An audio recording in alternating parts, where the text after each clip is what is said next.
Honestly, you guys, there's nothing that cures a hangover better than a single turbo RB26. That's my opening statement for this video. And not only is it a single turbo RB26, but currently at 15 PSI, 400 wheel horsepower to all four wheels. It's basically the same all-wheel drive system as was in the Skyline GTRs.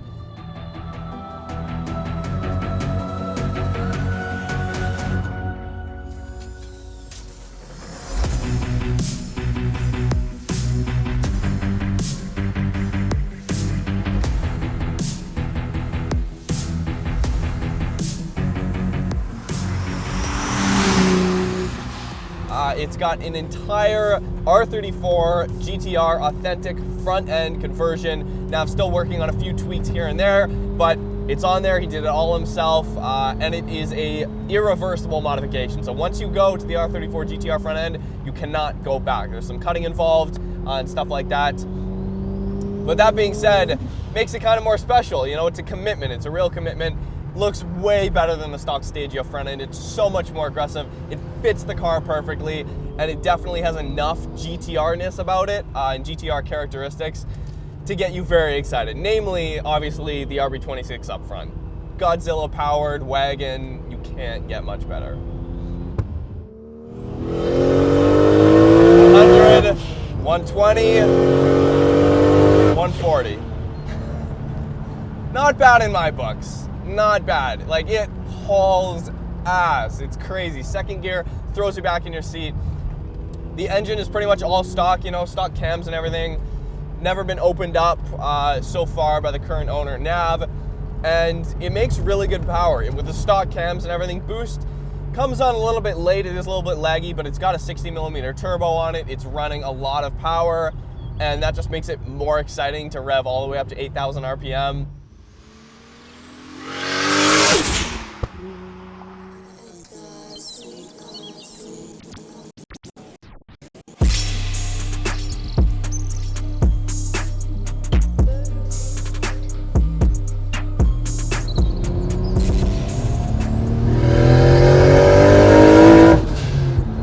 That's how we introduce the video, right? Oh, yeah. Hey guys, what's going on? Nav here. Thanks, bro, for bringing out the car. Oh, no problem. Thank you so much. Yeah, so this is your 260RS Stagea. Yep.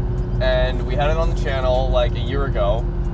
Yeah, so since the last video, me and a few friends, we were driving back from Edmonton. We hit a rock, and every exhaust gasket cracked to a point where the car wouldn't rev past 4,500 RPM. Right. And that was kind of killing me considering the red line on this thing. The only options were pull the stock twins off, replace them, and all the gaskets and keep it stock, or I put a single turbo on it. Luckily at the time I was parking my Supra, and I decided to pull the single turbo injectors and everything off that thing and slap it onto here, and away we went. Nice. Yeah, you definitely made the right decision. It's one of those things where people ask, like, I'll sometimes ask guys with modified cars or whatever, where it's like, okay, did you upgrade this just for the sake of upgrading? Like, was everything working before, or did something break? And then you have to make that decision, like, okay, do I go back to new stock stuff, or do I just suck it up and, you know, go big single? Yeah, the original goal when I bought this car was to keep it stock, be like a winter vehicle, traveling, you know, camping. But both my other cars are two-seater, so this just practically made sense for me. Yeah. And with that in mind, you know, just leave it the way it is. She drove fantastic stock form, but then, you know, once the turbos kind of went, that kind of signaled a sign for everything to change. Are you the first, well, I guess there's no way of really knowing, but I'm pretty sure You're definitely the first Stagea 260RS with the R34 GTR front end that I've seen in BC. Yeah, that's definitely the first one I've seen in BC as well. Yeah, sorry. It's addicting. Yeah, it's addicting. It's freaking fast.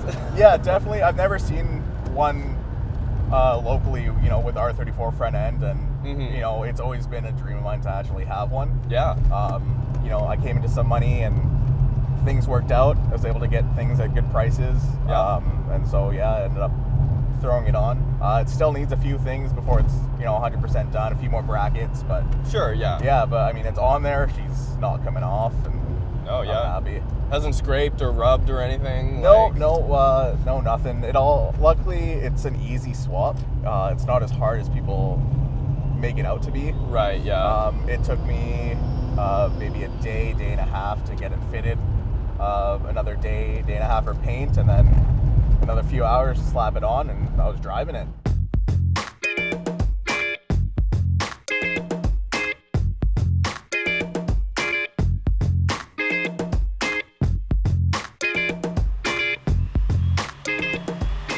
This car, the 260RS, especially modified in this form and everything, with the GTR front end on it, kind of the most exotic station wagon money can buy. And I know actually Nav did mention the RS6 with the Gallardo V10. That's pretty exotic. But as far as bringing the engine from the top of the line car that the manufacturer has and sticking it in a wagon with a lot of the tech from the higher models is just such a cool idea to get behind the wheel of. Beautiful winter day out here. If you guys don't already know, we are heading down to Los Angeles in January, heading into February as well for about 4 or 5 weeks. And we'll be doing a lot of filming down there, soaking in the car culture. We've already got a bunch of shoots lined up. So if you guys are in the Los Angeles area, want to hang out, want to meet up, or want to film your car or whatever, please hit me up or hit us up on Facebook through the messages, Instagram DMs, whatever you want to do. Check this out. Very relevant to what we're driving right now. RB26 jet tags, key tags, put them on here, put them like as a drift charm or something, or anything really. They're on the store. So like, as laggy as it is, it's not too bad. Like that's 4,000 RPM. Third gear is mad.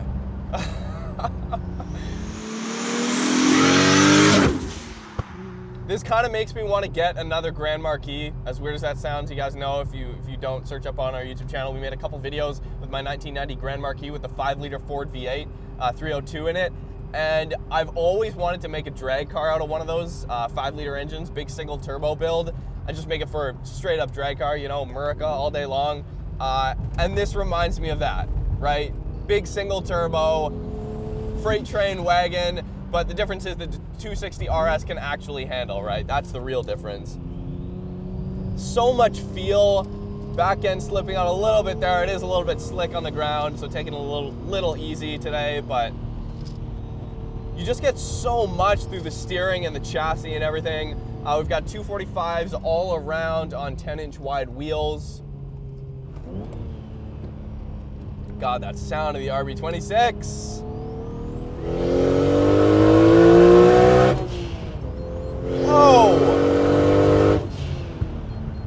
Oh, wow. Yeah, all right.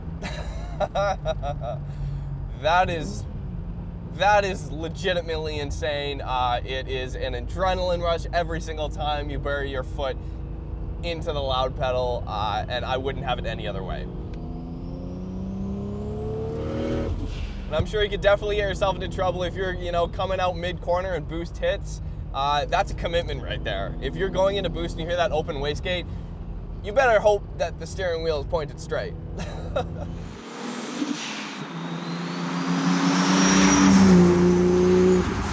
My other car is a Datsun 260Z. Yeah. And that I've had for a few years, kind of driving it on and off. The goal with that is to, properly restore it. Mm-hmm. But I do, occasionally take it out. It still turns on with, no issues, which is good. Yeah. It does try and kill you occasionally. So there's that going for it. But I mean, fair warning, it might try to kill you. Yeah.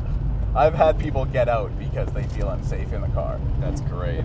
Yeah, see, that's the thing. This car is incredibly fast, but it's not. It doesn't feel like it's gonna kill you. No, it feels very planted, very stable. Yeah. I'm happy with this thing. Moreover than when I bought it, I was still kind of skeptical. Do I go with this? Do I go with like a Chaser, something else? But it's something about this 260RS model that no one's really ever seen. Yeah. Or heard of, modified too much to an extent. Yeah. And I'd rather have something that not a lot of people can have. Oh, they're super rare. Yeah. God damn. Yeah, but this is definitely one of my favorite cars I've ever owned. Yeah, it's the fastest wagon I've ever driven, and I know you guys. I just said this for the Forester STI video we just put out. That was my favorite wagon. It's the perfect get up and go. Like, you don't expect it to be fast. It's practical. This is definitely a lot bigger than the Forester STI, but yours in particular, 400 wheel horsepower is nuts. Yeah, it's incredibly fast. Yeah, I'm happy with the power goals. It didn't even take the tuner too long.